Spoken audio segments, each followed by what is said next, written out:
Jadi kepimpinan mesti ada, karena itu bahagian daripada sistem pentadbiran. Permasalahannya adalah pada individu yang menginginkan jawatan itu. Motifnya apa? Niatnya apa? Kelayakannya sejauh mana? Jadi kepimpinan itu mustahak untuk membawa kesejahteraan bagi masyarakat. Hendaklah memenuhi syarat-syarat ataupun niat yang baik supaya tidak diperalat atau diperhamba oleh kepimpinan. Kalau seseorang itu pada dasarnya tidak layak untuk memimpin atau motifnya tidak baik, maka yang seperti ini hukumnya bagi dia adalah haram. Adapun yang kedua, dan ada orang ramai yang layak untuk memimpin, tapi dipilih salah seorang daripada sekian ramai yang layak untuk memimpin. Bila situasi dan keadaan memerlukan kepada seorang pemimpin dan tiada orang lain yang layak memimpinnya kecuali seorang, maka wajib bagi dia ambil kepimpinan. Di dalam hadis Nabi Muhammad sallallahu alaihi wa ala alihi wa sahbihi wasallam disebutkan beberapa hadis mengenai orang yang meminta jawatan. Qala ya Abdurrahman bin Samurah, la tas'alil imarata fa innaka in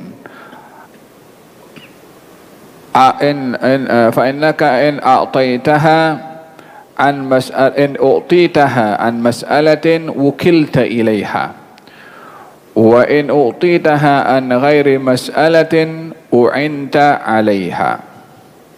Wahai Abdurrahman bin Samurah, janganlah kamu meminta kepimpinan, karena sesungguhnya kalau kamu diberi kepimpinan itu kerana kamu memintanya, maka kamu akan diserahkan kepada kepimpinan itu. Maknanya akan diperhamba, diperalat oleh jawatan kepimpinan. Wa in utitaha an ghairi mas'alatin, kalau kamu diberi jawatan itu, kepimpinan itu tanpa kamu menuntutnya, tapi diberi, u'inta 'alaiha, kamu akan dibantu untuk menjalankan tugasan pada kepimpinan itu. Perbezaan kepada kepimpinan dan jawatan, adakah orang itu nak untuk memanfaatkan jawatan itu untuk kepentingan diri sendiri, yakni istasyrafa 'alaiha. Istasyrafa 'alaiha maksudnya dalaman ini memang nak jawatan, ya. Maka dia akan diperalat oleh jawatan itu. Artinya dia akan pertahankan jawatan itu dengan cara apapun, dengan betul atau yang tak betul. Tetapi bila jawatan itu diberi kepadanya tanpa dia menuntutnya, tapi diberi, maka dia akan dibantu untuk menjalankan dengan amanah, disebabkan dia tak ada hasrat pun nak jawatan itu, tapi diberi, maka akan dibantu.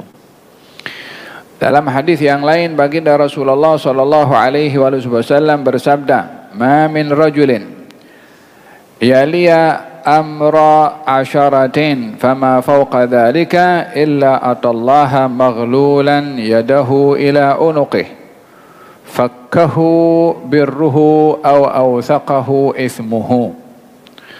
Tidak ada seorang yang memimpin 10 orang atau lebih, melainkan akan datang di hari kiamat nanti kepada Allah dalam keadaan kedua tangannya terikat pada lehernya, dan akan melepaskan ikatan itu, sifat adil dan amanahnya pada kepimpinan itu, dan akan mengekalkan ikatan itu tidak dapat dibuka dosanya ketika tidak menjalankan tugas kepimpinan. Dengan demikian, jawatan itu boleh membawa kebaikan dan juga boleh membawa padah kepada orang yang menuntutnya. Bergantung kepada orang yang ingin menjawab jawatan itu atau orang yang mahukan jawatan itu. Kalau pada dasarnya jawatan yang diinginkannya itu adalah dengan niat tidak baik, rakus, tamak, maka dalam hal ini dia akan diperalat oleh jawatan tuh. Dia akan ketepikan prinsip, dia akan ketepikan nilai-nilai murni, dia akan ketepikan apa saja demi untuk mempertahankan jawatan itu. Oleh sebab yang demikian, ulama ada memberikan penerangan apa hukum orang menginginkan jawatan. Adakah terus tak boleh sama sekali? Kalau semua tak mau jawatan, siapa nak pimpin? Justru adanya kepimpinan itu merupakan satu kewajiban agar supaya tidak ada sesiapa yang melakukan sesuka hati. Kalau tak ada pemimpin, tak ada sistem, tak ada polis, tak ada siapa yang mentadbir, maka semua orang akan buat ikut suka-suka, rompak sana, ambil duit sana, tak ada orang nak pimpin. Jadi kepimpinan mesti ada, karena itu bahagian daripada sistem pentadbiran. Permasalahannya adalah pada individu yang menginginkan jawatan itu. Motifnya apa? Niatnya apa? Kelayakannya sejauh mana? Bukankah di dalam hadis dinyatakan bahwasanya di antara 7 golongan yang dilindungi oleh Allah di hari tiada perlindungan kecuali perlindungannya Allah, yang pertama adalah imamun adil, pemimpin yang adil. Di antara doa yang mustajab adalah doanya pemimpin yang adil. Jadi kepimpinan itu mustahak untuk membawa kesejahteraan bagi masyarakat. Hanya pada kepimpinan orang-orang yang akan menempati tempat itu hendaklah memenuhi syarat-syarat ataupun niat yang baik supaya tidak diperalat atau diperhamba oleh kepimpinan. Oleh sebab yang demikian, ulama mengatakan bahwa hukum menuntut kepimpinan itu bergantung kepada situasi dan kondisi. Kalau seseorang itu pada dasarnya tidak layak untuk memimpin, atau motifnya tidak baik, memimpin untuk menginginkan keuntungan pribadi, memimpin untuk kepentingan-kepentingan tertentu dalam hal keduniaan, yakni tidak melihat kepimpinan sebagai satu amanah menjalankan tugas, maka yang seperti ini hukumnya bagi dia adalah haram menuntut kepimpinan itu, disebabkan oleh karena satu, ia tidak layak, yang kedua niatnya tidak baik. Adapun yang kedua, bila keadaan memerlukan kepada kepimpinan dan ada orang ramai yang layak untuk memimpin, jawatan kosong, yang duduk di situ ramai, jadi dipilih salah seorang daripada kesemuanya, tetapi bukan semuanya aku layak, aku layak, aku layak, tapi dipilih salah seorang daripada sekian ramai yang layak untuk memimpin. Yang ketiga, bila situasi dan keadaan memerlukan kepada seorang pemimpin dan tiada orang lain yang layak memimpinnya kecuali seorang, maka wajib bagi dia ambil kepimpinan itu. Karena kalau tidak, akan berlaku kecelaruan, akan berlaku kekacauan karena ketiadaan orang yang memimpin. Kecuali ada seorang, maka wajib bagi dia untuk ambil jawatan itu. Inilah yang berlaku kepada Nabi Yusuf. Nabi Yusuf ketika mentakwilkan mimpi kepada raja tentang musim kemarau 7 tahun yang akan datang itu, kemudian diceritakan oleh Nabi Yusuf bagaimana menghadapi musim kemarau itu. Dengan sebanyak tenaga dikorbankan 7 tahun, musim subur ini kita tanam, hasilnya kita simpan sebahagian kita makan, sisa-sisa daripada dahan-dahan tanaman itu yang tak boleh dimakan oleh manusia boleh dimakan oleh binatang, binatang pun boleh diselamatkan juga. Daripada hasil tanaman yang disimpan, orang-orang Mesir boleh makan walaupun dengan jimat, dan baki makanan boleh tolong orang lain yang kebuluran untuk membeli makanan daripada Mesir. Dengan demikian Mesir jual makanan dengan bayaran pembelian. Dengan demikian Mesir menjadi negara yang kaya dengan perniagaan jualan makanan. Pada musim orang memerlukan kepada makanan.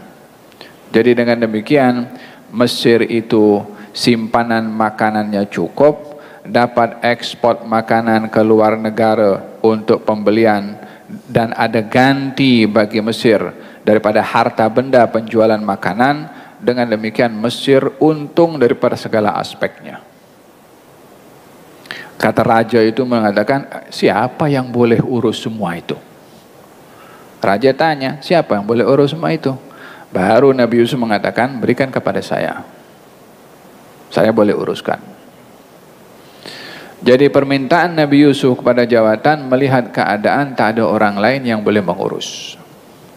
Oleh sebab itu beliau mengatakan, ij'alni ala khazainil ardi. Jadikan untuk saya tanggung jawab menjaga khazain, keperbendaharaan, kekayaan bumi. Inni hafizun alim, saya adalah orang yang sangat menjaga dan sangat mengetahui cara pentadbiran hal yang sedemikian. Faham dong? Ini mengenai hukum meminta atau menuntut jawatan. Nabi Yusuf ketika memimpin pemerintahan itu, Nabi Yusuf mengambil peluang untuk berdakwah kepada raja yang berkuasa. Falam yazal Yusuf alaihi salam yad'u al-malik ila al-Islam. Nabi Yusuf sentiasa berdakwah kepada raja yang berkuasa. Nomor satu, agar supaya memeluk agama Islam. yakni pada jawatan yang dipegang oleh Nabi Yusuf, dia ambil peluang untuk berdakwah melalui jawatannya,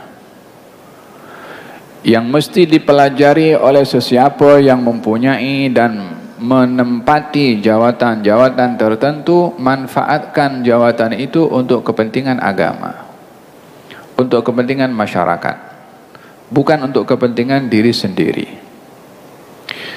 Ketika langkah penjualan makanan secara berkala pada kepemimpinan Nabi Yusuf dan menjimatkan makanan, satu hari itu mereka makan terbatas. Itu dimulai oleh Nabi Yusuf sendiri melaparkan dirinya untuk jimat makanan, agar supaya semua merasakan rasa lapar, termasuk orang-orang yang berjawatan tinggi.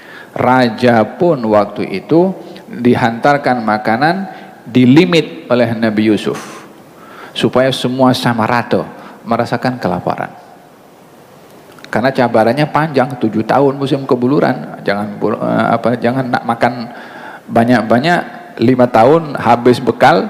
Nah jadi apa? Jadi mereka pun akur dengan pentadbiran Nabi Yusuf. Okelah, makan sikit, yang penting boleh makan, boleh teruskan hidup.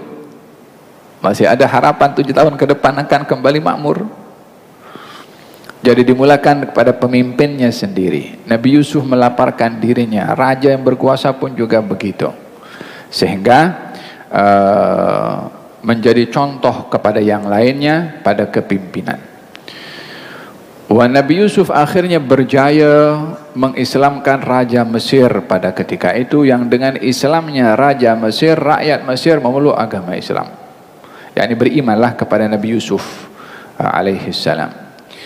Daripada sini kita mengambil hikmah pentingnya menyampaikan dakwah kepada para penguasa, dan tidak melihat kepada penguasa hanya pada kekurangannya. Karena tiada sesiapapun yang bernama manusia mesti ada kekurangan. Kalau para pemimpin ada kekurangan, rakyat pun ada kekurangan. Kalau para penguasa banyak kesilapan, rakyat pun juga banyak kesilapan. Lalu kenapa hanya concern kepada kesalahan pemimpin tanpa concern kepada kesalahan rakyat? Kenapa yang diangkat juga kesalahan penguasa tanpa juga mengambil berat kesalahan orang-orang yang ditadbir atau rakyat juga? Artinya, seperti mana setiap individu mempunyai kekurangan, siapapun juga termasuk pemimpin. Dan seperti mana setiap individu berpeluang untuk memperbaiki dirinya, pemimpin pun juga berpeluang untuk memperbaiki diri mereka. Dengan demikian, berdakwah kepada para pemimpin itu, para penguasa adalah berlaku hatta di zaman para anbiya yang terdahulu. Nabi Musa berdakwah kepada Fir'aun, Nabi Ibrahim berdakwah kepada Namrud, Nabi Muhammad berdakwah kepada Muqawqis Raja Mesir, hantar surat kepada Hercules di Rom, hantarkan Kaisar di Syam, menghantarkan surat kepada An-Najasyi di Habasyah. Sekian banyak itu penguasa-penguasa di zaman Nabi SAW, dihantarkan surat Aslim Taslam, masuk Islam kau akan selamat. Bukankah ini bahagian daripada metodologi dakwah Nabi di dalam berdakwah juga menumpukan kepada para penguasa? Ya, Nabi mengambil berat dan dipilih orang-orang tertentu oleh Nabi SAW menjadi duta kepada Rasulullah untuk menghantarkan suratnya Rasulullah SAW. Dihantarkan pergi ke Kisra Abdullah bin Hudzafah, boleh berbahasa Parsi. Muqawqis dihantarkan Hatib bin Abi Balta'ah, boleh berkomunikasi dengan bahasa mereka. Dihantarkan kepada Hercules Dihyah Al-Kalibi, boleh berbahasa dengan bahasa mereka. Sehingga duta dihantar oleh Nabi cekap dan memenuhi syarat. Sehingga raja yang menerima surat Nabi daripada duta yang cekap, maka raja pun mengambil kira surat itu. Oleh sebab itu kata Hercules mengatakan setelah membaca surat Nabi SAW dan mendapatkan maklumat tentang Rasulullah, katanya kalau benar sifat-sifat yang Hercules tahu tentang sifat Rasulullah, kalau memang sifat-sifat itu ada kepada orang itu, yakni Rasulullah, maka dakwanya akan sampai kepada bumi yang aku pijak ini. Kalau aku yakin boleh sampai kepada dia, yakni kepada Rasulullah, aku akan cuci kakinya. yakni bagaimana Hercules tahu kalau itu adalah Rasulullah. Katanya, saya tahu kalau akan ada Nabi yang muncul di akhir sebagai penutup para anbiya. Tetapi saya tidak tahu kalau Nabi itu akan muncul daripada bangsa Arab. Disangka akan muncul daripada Bani Israel. Ternyata muncul daripada bangsa Arab. Allahu ya'lamu haitsu yaj'alu risalatah. Allah Maha mengetahui risalahnya itu akan diletakkan kepada siapa. An-Najasyi ketika menerima surat Nabi, turun daripada singgasananya, turun bawah, baca surat Nabi SAW. Hormatnya, Nabinya berada di mana waktu itu? Nabi berada di Madinah, Najasyi di Habasyah. Nak baca surat itu turun daripada singgasananya, terima surat daripada kulit, ya kan? Tapi bukan sembarang. Dalam hatinya tuh siapa yang tulis surat itu? Sehingga cara bacanya pun juga turun daripada singgasananya karena menghormati Rasulullah. Sayyidina Abu Bakar As-Siddiq setelah wafatnya Rasulullah, kalau menyampaikan khutbah di mimbarnya Nabi, tidak mahu pijak pada tempat yang dipijak oleh Nabi. Tangganya itu ada 3. Nabi berada di tangga yang ketiga, kemudian duduk kalau khutbah Jumat. Sayyidina Abu Bakar ketika menjadi khalifah, dipijak tangga yang kedua dan duduk di tangga yang ketiga yang dipijak oleh Nabi SAW. Kalau kenapa? Yang sudah dipijak oleh Nabi tak mau dipijak oleh Sayyidina Abu Bakar Siddiq, tak mau. Hormat. Rasulullah dah wafat dah, kayu je. Bukan dilihat kayunya. Kenangan tu, takzim kepada orang yang disanjung tu dalam hatinya, sehingga setiap hal yang disentuh, dipijak, bermain dalam memori mereka tentang keagungan insan tersebut. Sayyidina Imam Malik berada di Madinah, kalau berjalan di Madinah tidak mahu menaiki binatang tunggangan. Apa sebabnya? Ada jasadnya Rasulullah di bawah situ. Macam tak sopan menaiki binatang di atas, sementara dalam perut bumi ada jasad Nabi Muhammad SAW. Keluar daripada Madinah jauh baru dia naik. Ya salam, ta'zim sama Rasulullah SAW. Sebahagian daripada mereka memeluk agama Islam seperti An-Najasyi, sebahagian daripada mereka tidak memeluk agama Islam seperti Hercules, seperti Kaisar, seperti Kisra.